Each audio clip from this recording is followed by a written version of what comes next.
صلوا على محمد وآل محمد.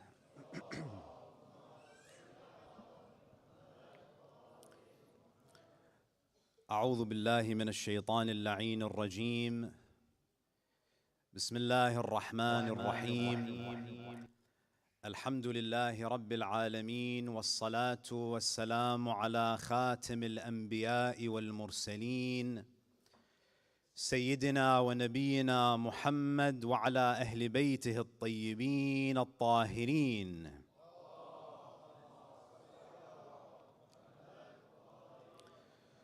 صلى الله عليه وعلى آله الطيبين الطاهرين. صلى الله عليك يا رسول الله، صلى الله عليك يا سيدي ويا مولاي يا أبا عبد الله. غريب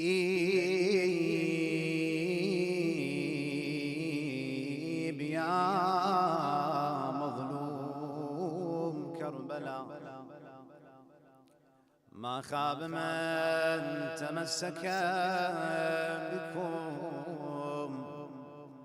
وأمن من لجأ إليكم. يا ليتنا فيا ليتنا كنا معكم سيدي فنفوز والله فوزا عظيما. قال تعالى في كتابه الكريم: بسم الله الرحمن الرحيم. فاستجاب لهم ربهم أني لا أضيع أجر عامل منكم، أني لا أضيع عمل عامل منكم من ذكر أو أنثى. صدق الله العلي العظيم. صلوا على محمد وآل محمد.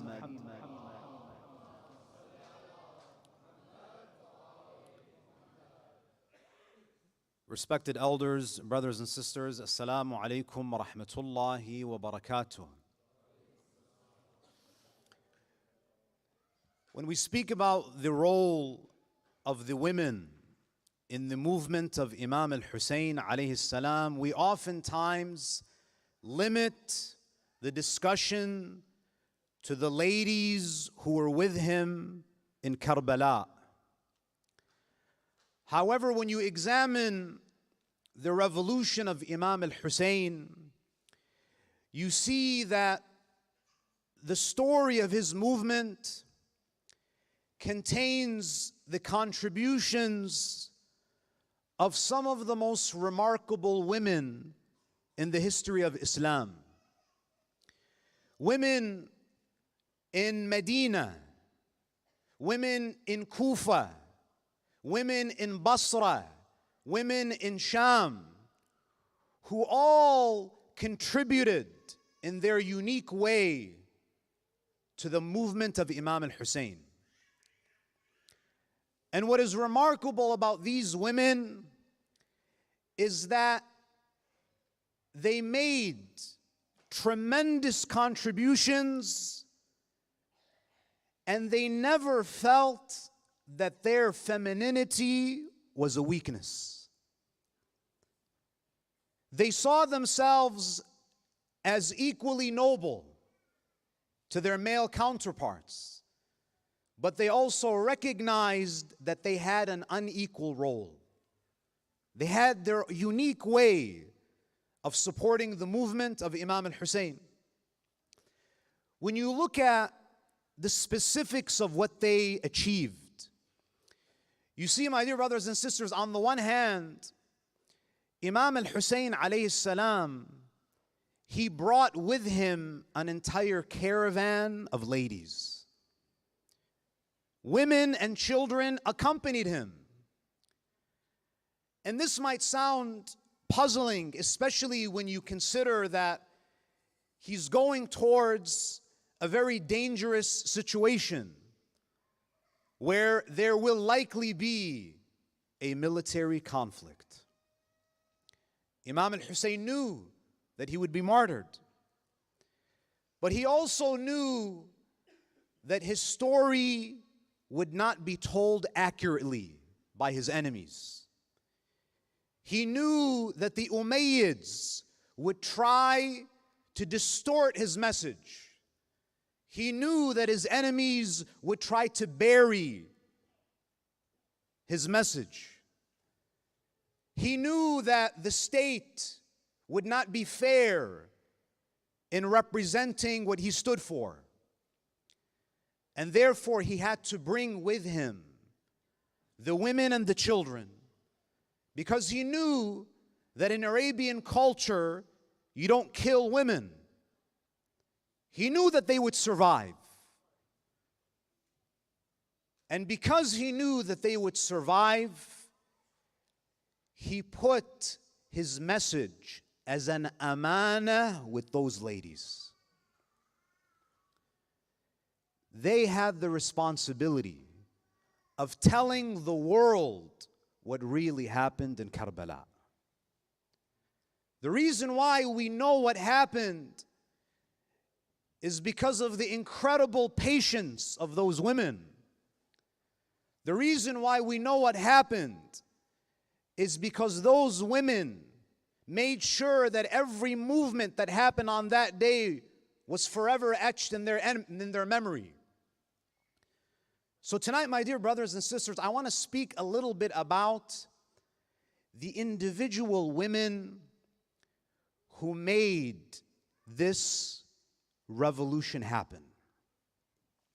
So the women who surrounded Imam al-Husayn, they played a pivotal role in telling the world, delivering the message of what Imam al-Husayn alayhi salam wanted to achieve. Now, oftentimes, we think that that's all the women did. They gave those sermons, and that's about it. They just told the masses about what happened. But their presence was even deeper than that. You know, my dear brothers and sisters, women can be some of the most powerful motivators. As a man, if another man tells you to man up, to step up, that's going to give you a little bit of a boost. But if your women folk tell you, man up, it has a different effect. And therefore, one of the most important roles that the women played in Karbala and in other cities is that they raised the morale of those men who wanted to support Imam al-Husayn. If they saw any weakness, they gave them that feminine nudge, just like Dulham did when Zuhair ibn al-Qayn was unsure about whether to join Husayn. She didn't need to act like a man, because femininity is not a weakness. All she had to do was look at him and say, Zuhair, the grandson of the Prophet calls you and you don't respond. 10 men could have lectured him about joining Husayn, but all it took was his wife to nudge him for him to join Abi Abdullah and write his name on the list of Shuhada of Karbala. That's power. That's a lot of power, dear brothers and sisters. Raising the morale. Some of the women had so much love for Imam al-Husayn that they actually participated in the battle. One woman was so overcome by what she was witnessing that she lost herself in that moment and entered the battlefield. And we'll speak about what Imam al-Husayn said to her. So there were some who were so fearless that, in fact, some of them were more fearless than that army of men that stood in front of Imam al-Husayn.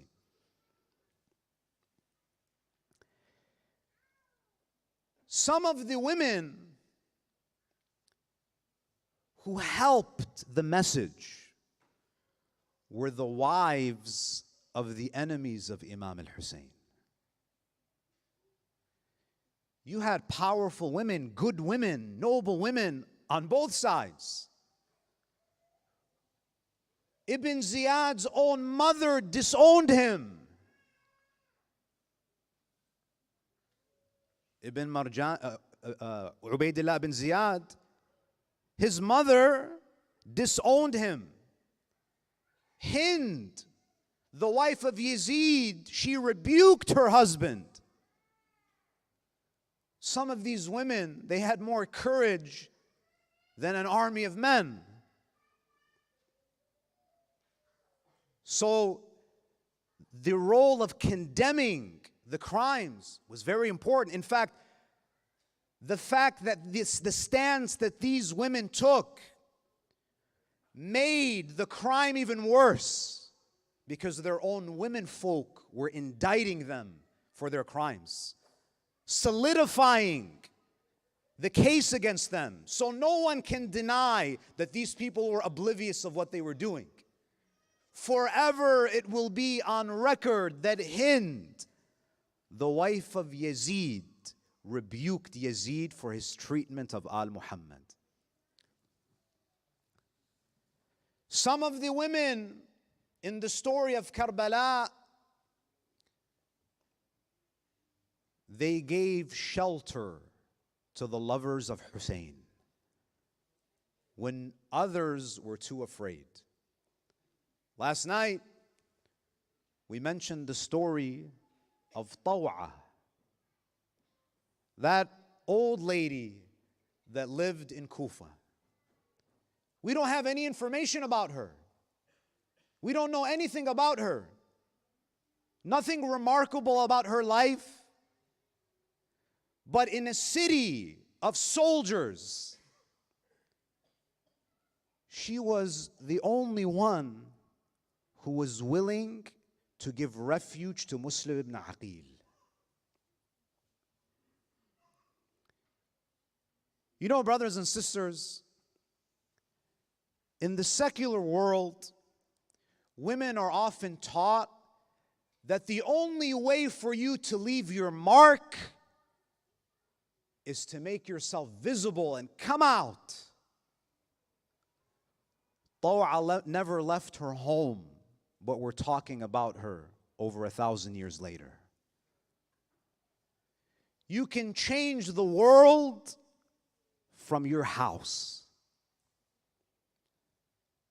The only reason why we know this woman's name is because she stood with haqq when others were too afraid. She gave refuge. In Basra,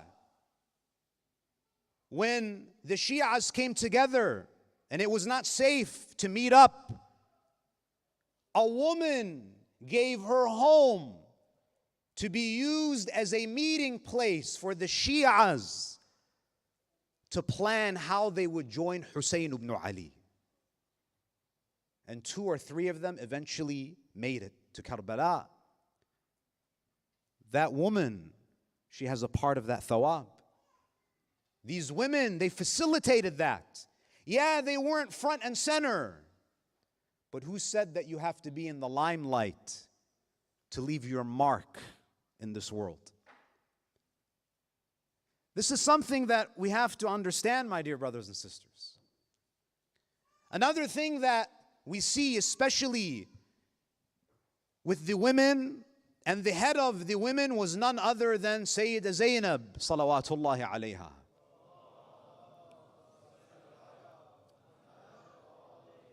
One of the primary responsibilities of Sayyida Zainab after the martyrdom of Imam al-Husayn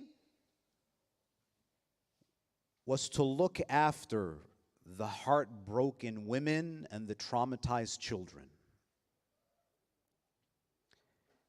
You know what's amazing about Sayyida Zainab? She is the one who experienced the greatest musibah on that day.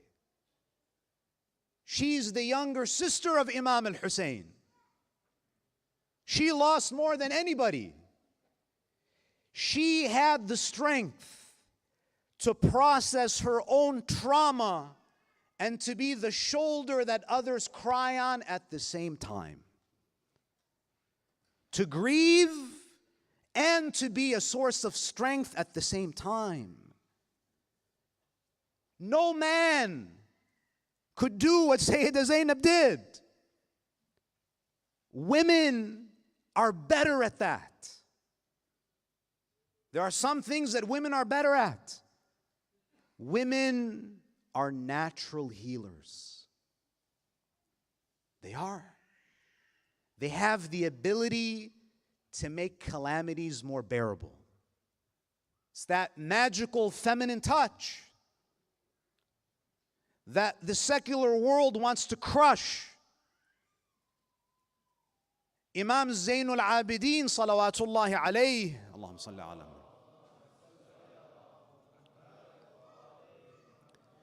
Imam Zainul Abidin, he comments on the spiritual intelligence and the emotional intelligence of Sayyida Zainab, the deep ma'rifah of this woman.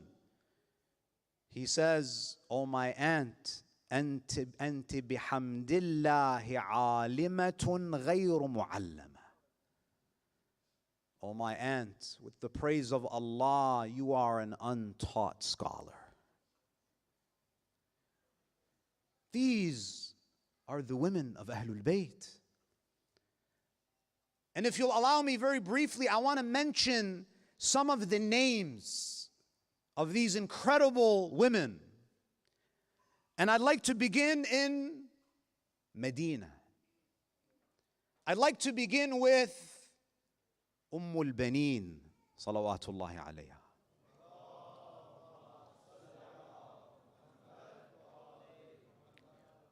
al-Baneen was not in Karbala. Physically, she wasn't there. But she made probably the greatest contribution to Karbala. She doesn't need to hold a sword. She doesn't need to be a man. She was that mother that raised those 4 heroic sons who changed the world. Abu al-Fadl al-Abbas is not Abu al-Fadl al-Abbas without the tarbiyah of al-Baneen. You know, we talk a lot about influencers today. This person's an influencer and that person's an influencer. The greatest influencer in life is a mother. That's the greatest influencer. Where do you think that sense of sacrifice and selflessness that was in Abu al-Fadl al-Abbas came from? Where do you think that came from? That unwavering loyalty and love for Imam al-Husayn, where do you think that came from? Do you think the tarbiyah of Abu al-Fadl al-Abbas was exported to someone else? This is a man that was raised by that great woman. When Ali married her and she came, she was a new bride. Before she entered the house, her new home, with her husband Ali ibn Abi Talib, she said to Amir al-Mu'mineen, "Ya Amir al-Mu'mineen, can I speak to your children before I enter the house? Can I speak to the children of Fatima before I enter?"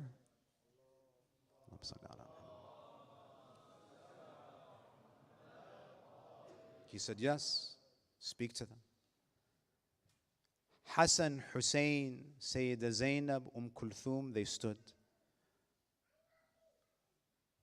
And she said to them that when I walk into this house, you're not my servants.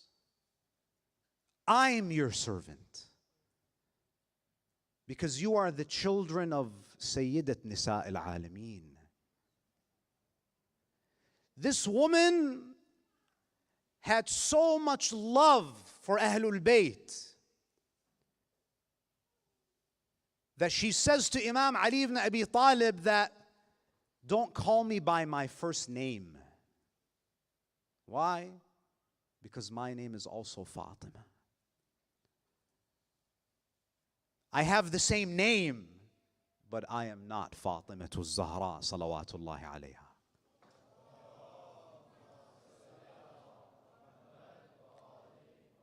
When you have a mother like that, who sees herself as nothing but a khadima of Ahlul Bayt, are you surprised to see Abu al-Fadl al-Abbas in Karbala? Every drop of blood that fell from the body of those boys, it's on her record on the Day of Judgment. This is al-Baneen. Salama in Medina as well, the noble wife of the Prophet, she was given a vial containing the turba of Karbala. Rasulullah told her that this soil is from a land in Iraq in which my grandson Husayn will be martyred. It will happen in the future after I leave this world.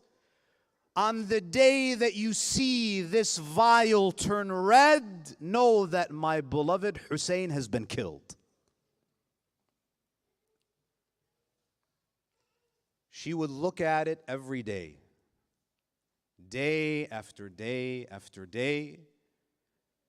And when it became red, for the rest of her life, she was one of the leading figures in establishing the Azhar of Imam al-Husayn in Medina. Sallu ala Muhammad wa ali Muhammad.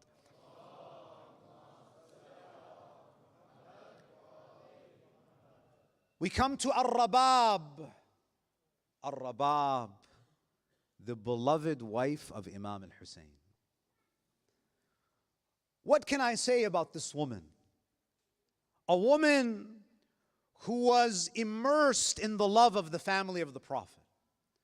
A woman who raised a daughter for Imam al-Husayn named Sukaina, who is the mother of Abdullah. Imam al-Husayn loved this woman. And I'm not just talking about the emotional love that exists between husbands and wives. It's something deeper than that. Imam al-Husayn loved her because she was a woman of God. And Ar-Rabab, she loved Imam al-Husayn with every atom of her being because he was a man of God. Their love for each other, which was rooted in love of Allah, was so strong that Imam al-Husayn, he composed a short poem expressing his love for Ar-Rabab. Brothers and sisters, wallah, and I'm on the mimbar of Imam al-Husayn, the personality of Imam al-Husayn is a mu'jizah. To have someone who is the most masculine of men, a man of all men, who's a lion in the battlefield, but at the same time, there is this softness to him with women and children. It's amazing. It's something that we have to learn. What does he say about Ar-Rabab? He says, لَعَمْرُكَ إِنَّنِي لَأُحِبُّ دَارًا تَحِلُّ بِهَا سُكَيْنَةُ وَالرَّبَابُ. Imam al-Husayn says, don't don't blame me. He says, I swear by you, by your life, that I love a house. I love a house in which in it is Sukaina and Rabab. And he says, I am willing to give all my wealth to these two and let no one blame me for that. Love. All rooted in the love of Allah Azza wa Jal. And this woman, can you imagine how she felt when she lost Imam Husayn? The same Husayn that she built a life with. She composed a poem after the martyrdom of Imam al-Husayn. And I'll just read the English for you. She says about Imam al-Husayn, for me, you were like an unshakable mountain in which I found protection. And she says to him, and you looked after us with mercy and religious conviction. Now who is there for the orphans and for those who are destitute? And who will give shelter to the impoverished and make them needless? And then look at what Rabab says. I swear by Allah, I shall not desire to have another husband after you until I am covered between the sand and the earth. The lesson for us brothers is, live in such a way where your wife can say that about you. That is what it means to be Husayni. Sallu ala Muhammad wa ali Muhammad.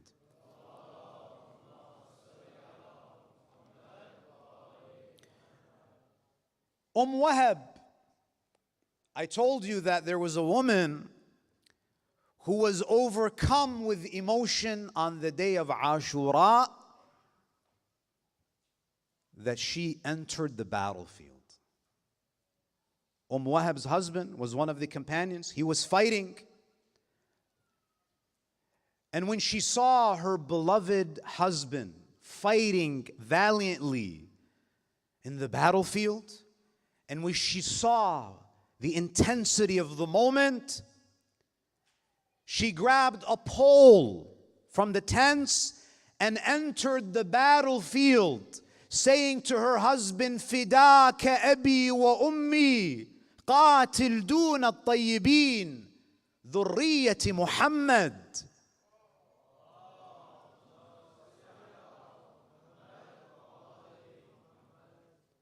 She was overcome. And this is where Imam al-Husayn stepped in. And he says to her, he appreciated that love, but he said to her that jihad is not the responsibility of women. He didn't say to her, yes, men and women, we're equal, let's go. The Imam didn't say that. We have a role, and you have a role. Jannah will be given to both of you, but we have different paths. The problem is, we want Jannah and we want to tell Allah how we're going to get there. We're equal in nobility, but we're unequal in roles. Sallu ala Muhammad wa ali Muhammad.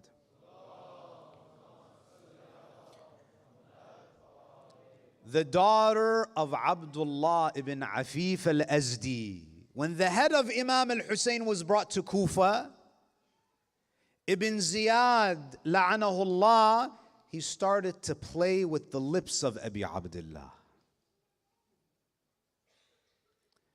Abdullah ibn Afif al-Azdi, he says, I swear by God that those are the lips that Rasulullah used to kiss.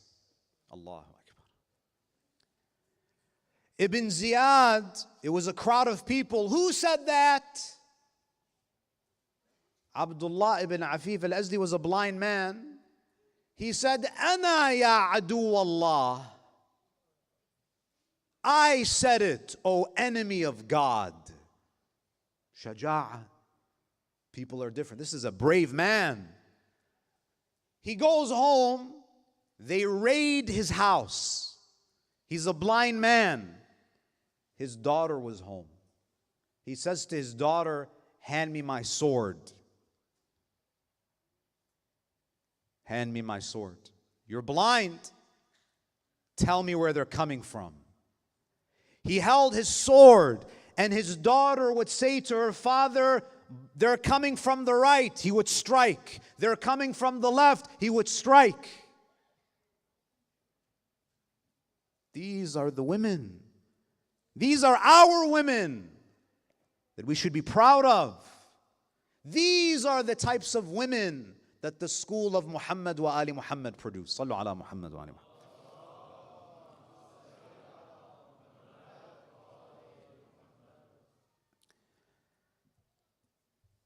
And of course, we know about the role of Sayyidah Zainab. The role of Sayyidah Zainab was unmatched. She carried the heaviest burden. She gave the most powerful sermons in Kufa, in Sham. But I want to state something parenthetically tonight. There is another elephant that we have to address in the room. What do I mean? You see, my dear brothers and sisters, in recent times, we see that a lot of liberal-minded Muslims, who I believe have the best of intentions, but they come up with bad ideas. Many of you have probably been to workshops, seminars, where the theme is women's empowerment. In Islam, we're not against women's empowerment. What do you mean by women's empowerment? What typically happens is we have secular values, such as women should be out in the world, brushing shoulders with men. No difference. And what happens is we misrepresent the women of Ahlul Bayt to make our point. What do I mean? Let's start by talking about Khadijah. I've been to many seminars and conferences where usually the lesson, the takeaway from Sayyidah Khadijah is what? Sisters, do not be bogged down. There's more to life than being a wife and being a mother. There's more to life. Sayyidah Khadijah was a CEO. And therefore, get out into the world. Make that a priority. Build a business empire.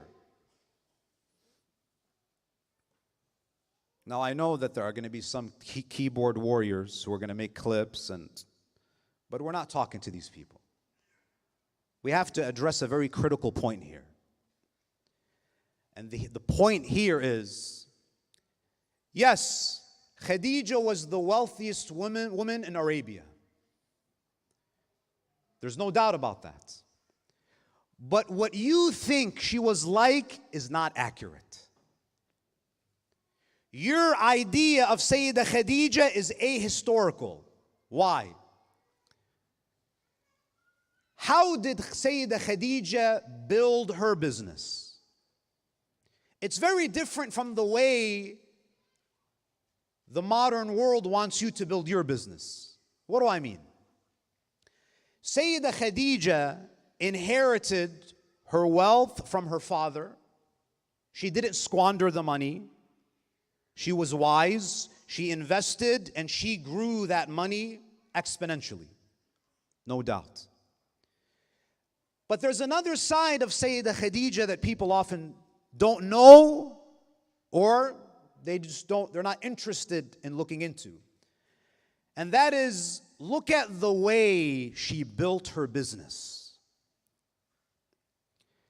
She created a very clear separation between her and the business merchants who were men. She had agents. Sayyidah Khadija was not brushing shoulders in the marketplace with men. She wasn't cutting deals with the likes of Abu Sufyan, firm handshake, businesswoman. That's not Sayyidah Khadija. She built a business, a merchant caravan, but she was extremely careful about her modesty. That's a fact. That is an undeniable fact. She was so modest that even the most vile men of Arabia would refer to her as the princess of Quraysh. Untouchable.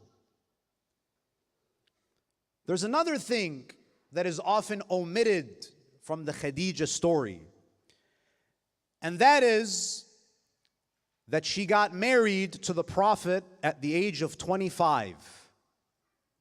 Not 40. That's based on a very weak tradition, but people don't know that because, as I said, we don't read. She got married at 25. What did she do after she got married? Did she say to the Prophet, Ya Rasulullah, give me space? I want to build this business empire further. What actually happened was, the moment she got married, her priorities changed. She embraced motherhood immediately. She wanted to have children. The Prophet took over, and he was the one who was doing the trading. This is a woman who loved being a mother and a wife more than she liked being an entrepreneur. She loved it. I'm not saying don't be an entrepreneur. I'm saying that don't misrepresent Sayyidah Khadija. This is a woman who loved motherhood, who saw the value of motherhood. This is a woman who would climb Jabal an-Nur to deliver food to her husband whom she loved for the sake of Allah. She wasn't ashamed of being a mother. She wasn't ashamed of being a wife. And that part of her life was a very small part of her life. We take one small part of her life and we make it the theme of her life. She lived until she was 50.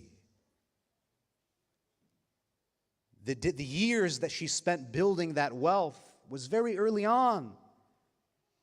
And when she got married, her priorities changed. Now again, if you don't want to follow that, it's your life. Live however you want. But don't misrepresent the women of Ahlul Bayt to make your point. Fatima Zahra is another example. Do you know how many times I've heard, sisters need to get out there because Sayyidah Fatima gave a sermon. There's more to life than motherhood, than being a wife. Get out there. Now, I'm not saying don't be a participant in society, but again, when you talk about al-khutbatul fadakiyya, don't decontextualize. Sayyidah Fatima alayhi salam was a woman who was not comfortable putting herself in front of men. She was not. She only interacted with men when it was necessary. How many public sermons did Sayyidah Fatima give? She's the daughter of the Prophet. If there's anyone who is interested in women's empowerment, surely Fatima Zahra. Or do you know better about women's empowerment than Sayyidat Nisa al-Alameen? She gave one public sermon in her entire life. And do you know why it was so powerful? Because Fatimatu Zahra never stands in front of a crowd of men. And when she does, it means something. Again, is it haram? I'm not saying it's haram. And I know people are going to miss the point no matter what I say. I'm not saying it's haram. What I'm saying is there's a difference between what is halal and what is ideal. Ahlul Bayt do not live on the edge of halal and haram. They live based on the ideal. I'm not telling you what to do with your life. All I'm saying is, don't bring Ahlul Bayt down to your level. Keep them up there and strive to climb. That has to remain the North Star. Sallu ala Muhammad wa ali Muhammad.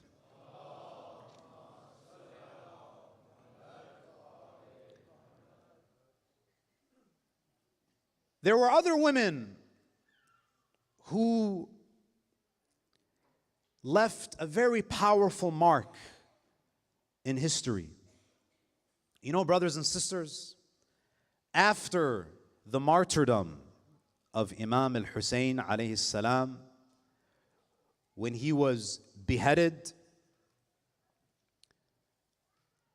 they were so anxious and so eager to deliver the prize to Ibn Ziyad that they wanted to expedite the delivery of the sacred head to Kufa ahead of the caravan.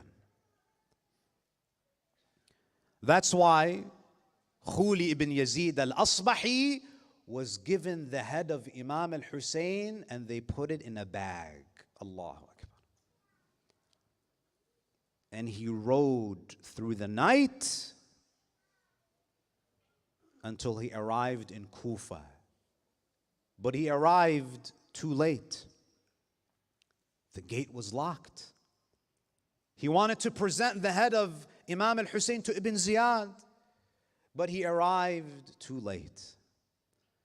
So he decides to go home, to go to his wife, to go to his family. He knocks on the door. His wife, An-Nawar, she opens the door. What are you doing? It's the middle of the night. I thought you were away.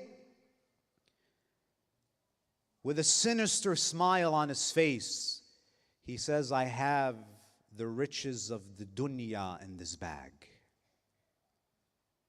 She says, what do you have? What do you mean, the riches of this dunya? He says, he opens the bag and says, this is the head of Husayn, the son of Ali. She says to him, قَبَّحَكَ Allah. May Allah subhanahu wa ta'ala condemn you. Men return to their families from a long journey and they give them presents in the form of gold and silver, and you bring to me the head of the grandson of Rasulullah.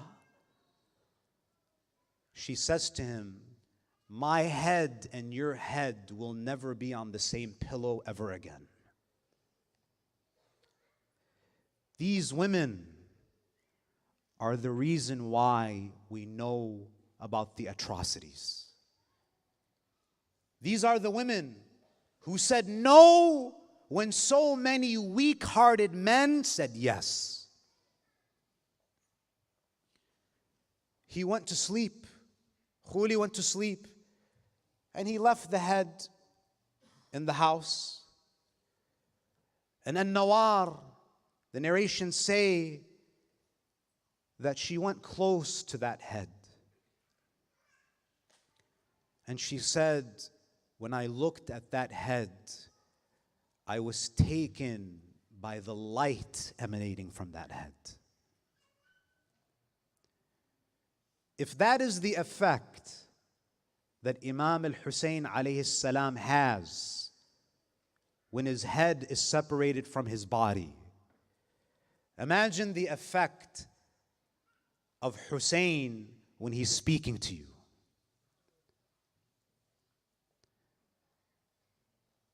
My dear brothers and sisters, tonight I want to share with you the famous story of Hur, a man whose life changed because of the light of Imam al-Husayn's face. If you recall, my dear brothers and sisters, Hur was a decorated military commander, so trusted by the Umayyads that he was sent as the one to block Imam al-Husayn alayhi salam from entering Kufa. This is not an ordinary man. This is a very powerful man, a warrior of the highest caliber. But he never knew what the end goal was. To him, I just have these orders, these military orders that I have to execute. I can't let Husayn enter Kufa. He has to relocate. He thought the job was done. But as he stood there on the plains of Karbala, in the days leading up to the 10th of Muharram, he saw that there was wave after wave of soldiers arriving, armed to the teeth. And on the morning of Ashura, when he saw that this is going to be a battle, something that he had not anticipated, the narrations say that he looked up at Umar ibn Sa'ad, who was the commander of all of the brigades, and he said to him, أَمُقَاتِلٌ أَنْتَ هَذَا? Are we really going to fight Sayyid Shabab Ahl al-Jannah? Are we really going to fight Husayn? Umar ibn Sa'ad, he says, yes, and we will not leave a single one of them behind. At that moment, Hur, the commander, the warrior, he began to tremble. Hur had a very close relationship with his men. Many of them were friends for many years. He was standing there and he was trembling. One of his men looked at him and he said, Ya Hur, what's wrong with you? You look like you're shaken up. You look uneasy. You look nervous. Why are you trembling? If anyone were to ask me, who is the bravest man in Kufa, I would have said it. It's Hur ibn Yazid al-Riyahi. Hur says, so he says to him, are you afraid? What's wrong with you? Hur says, it's not about fear. I'm at a crossroads in my life at this moment. I have to now make a decision that will alter my eternal life. صلوا على محمد وآل محمد.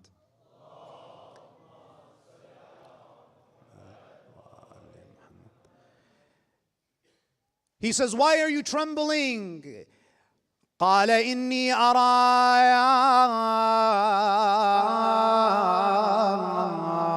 نفسي مخيرة بين الجنة والنار. I see myself at this moment choosing between paradise and hellfire. ولا أختار على الجنة شيئا, and I will not choose anything over paradise. Hur ibn Yazid al-Riyahi, he makes the decision in the final moment. He mounts his horse, he turns his direction into the camp of Husayn. He rides towards Aba Abdullah al-Husayn. He has the Quran on his head. He puts his hands on his head to signal that he is not planning an attack. The narrations say he covers his face as he approaches the camp of Imam al-Husayn. He calls out, Assalamu alayka ya ibn Rasulillah. Imam al-Husayn alayhi salam at that moment, he says, Man ant? Who are you? His face was covered. Who is the one who is sending salam to us on a day when we have no supporters? Hur doesn't mention his name. He mentions the sin he committed that he wants forgiveness for. قال أنا صاحبك الذي منعتك عن الطريق.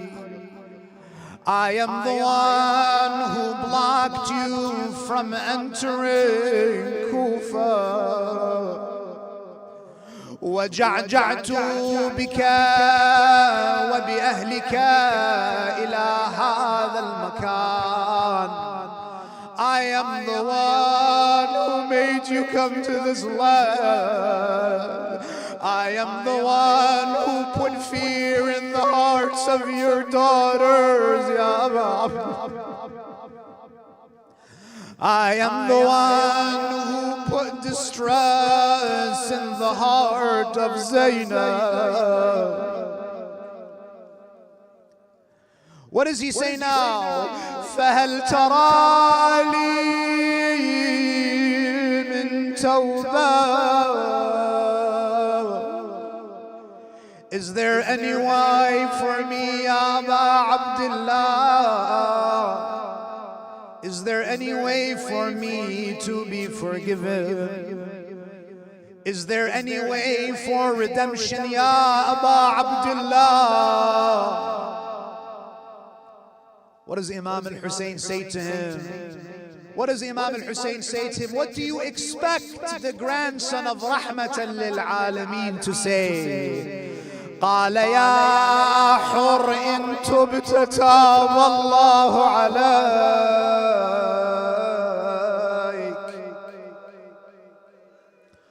Without any hesitation, without any grudges, Imam al-Husayn says, Oh Hur, welcome. If you repent, Allah will forgive you. Hur says, Ya Aba Abdullah, I don't want to come down from my horse. I am more useful to you on my horse. Do you give me permission to enter the battlefield? Imam al-Husayn gives him the signal. He enters into the battlefield. A few moments ago, he was the commander of the forces of Umar ibn Sa'd. Now he is a soldier in the camp of Husayn. He enters the battlefield. He fights valiantly until he is struck with a fatal blow. When he falls on the plains of Karbala, he calls out to the only one he wants to see in his last moments. What does he say? He doesn't complain about the pain. He doesn't express any fear of death. What does he say? He says, Ya Aba Abdullah, adrikni.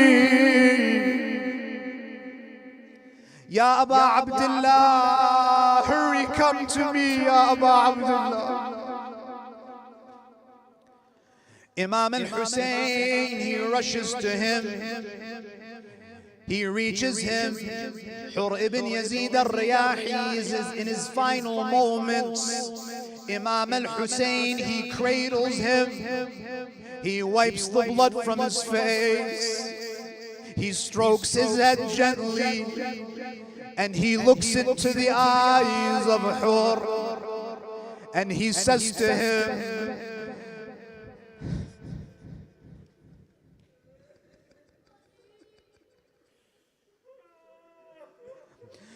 he mentions the mother of Hur. He says to him, "Oh Hur, this was not an accident.